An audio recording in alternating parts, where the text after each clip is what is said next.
this will be a very short session about how horrible I am at sight reading. But if you always also have trouble sight reading, which I do, don't tell that to my students. Well, they know. How best to go about it. Now, I have no idea if copyright applies to this or not, so not actually going to show the music, but my friend sent me a piece to accompany her very young cellist next week, so I have to go through a piece for cello, and the piano part is really simple, so I just have to go through it, and I'm going to do that now.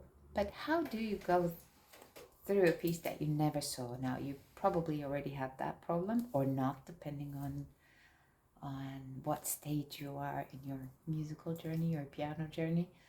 And first thing, look at the music before playing. So you look at the music. In my case, I'm using an iPad, basic one. I do have a pedal to turn pages, so I don't have to do it by hand. So I click it with my foot, of course. Sometimes it's good, sometimes it's bad, because I might need the 2 feet to juggle between the 2 pedals, or 3 pedals if I'm using the sostenuto pedal. But sometimes I don't have time to swipe with my hand, so I have the pedal for that. But first of all, when dealing with a new sheet, in this case, it's just 2, so I might have time. I do, because I have a minim rest at the end. You just take a look at it, and you see, oh, what kind of rhythms, the time signature, the key signature. If this is all a mystery to you, do not worry. This will go into the sight reading part, or I'll figure out what the playlist will be later. So you see the basic rhythms. It tells me rock tempo there, and I know it's a piece for cello that I would just need to accompany. So if you're trying to sight read, you set yourself a really nice slow tempo. That means that even if you do a lot of mistakes, you can get to the end. So it says rock tempo, ignore it, because you're just trying to sight read. You're not trying to play this perfectly. You're just sight reading. So that's it. You just want to get to the end alive. If you have the ability to imagine what the other instrument is doing, in this case, because I'm accompanying somebody, that is even better. So at some point, the cello will start playing. That's an E there. Bum bum bum bum bum bum bum bum bum bum bum bum bum bum bum. Whatever.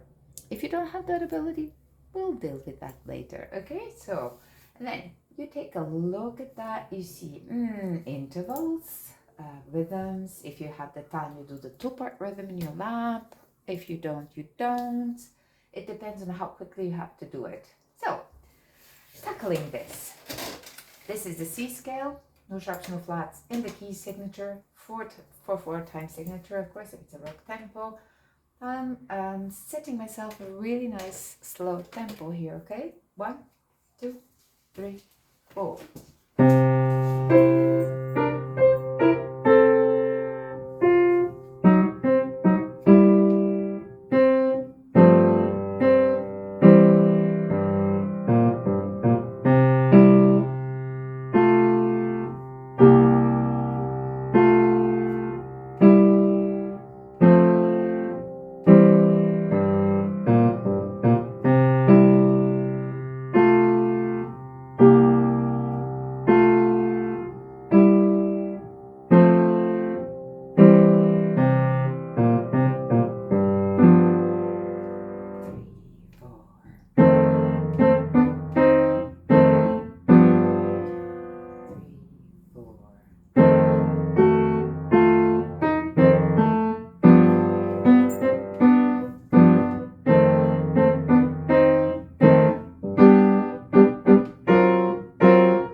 exactly where I shouldn't have, which was the end. So I think I need to find out, a way to be able to show the left hand. So I got a life to the end, and it was not a hard piece to sight read because the left hand did basically 4 notes. So that's not really too hard unless you don't know how to read those notes. But if you do, then that will not be a problem. Some things went wrong, but that is always the case when you sight read. So that is okay. You will fix them. That's what practice is for. Sight reading is not for that. So sight reading is never the place to practice. So you shouldn't jump straight to practice when after you sight read, you're like, where did this not go so well? After these little cells of, okay, after the left hand did that, do, straight to right. So I know I hesitated a little bit somewhere there, right? And there was this part at the end of the first page.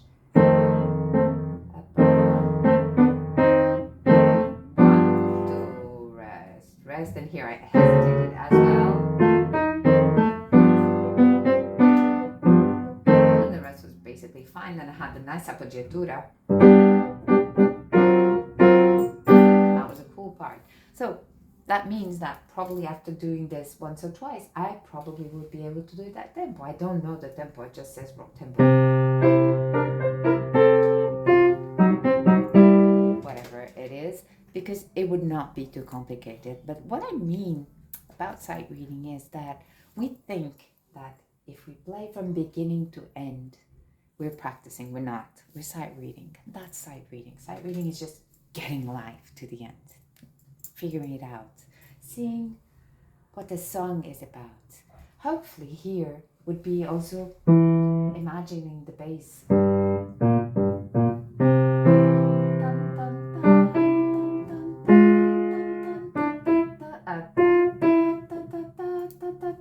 Something like that.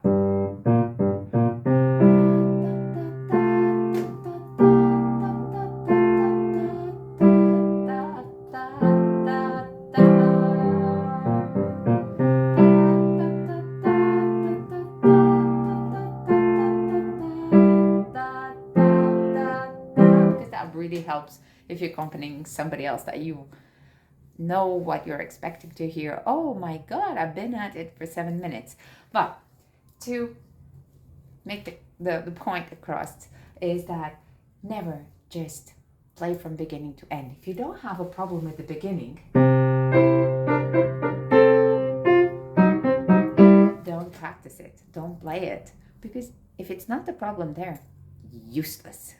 I think I say this like every single day for at least as many lessons as I give, because I think we all need to feel, I don't know, cozy and nice about what we play, and we like to go for the easy part. But trust me, that's a waste of your time. Okay, so if you're playing something, in this case it was sight reading, but it all starts with sight reading. So first go tackle the piece, and then find your trouble spots. You can mark them down. You can I don't know, isolate them and work on them specifically, or loop them around. Just don't play the whole thing. Don't play the whole thing. That's wasting your time. Trust me. Okay, now, hope that helped. That was a little bit on how to sight read, and that was an easy piece. I don't sight read well at all.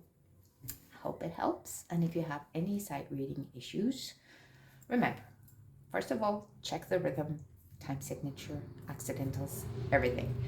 Then maybe tap on your lap and don't start playing until you've given it a good long look, dynamics and everything else. I basically ignore dynamics because there's not much here to see. I forgot to say that, but it's forte all the way, or basically forte all the way. Oh no, that was a mezzo piano there. Oops. But anyway, I was sight reading, so I can be forgiven. When I play through it, I will remember that. So, bye-bye. Hope it helped.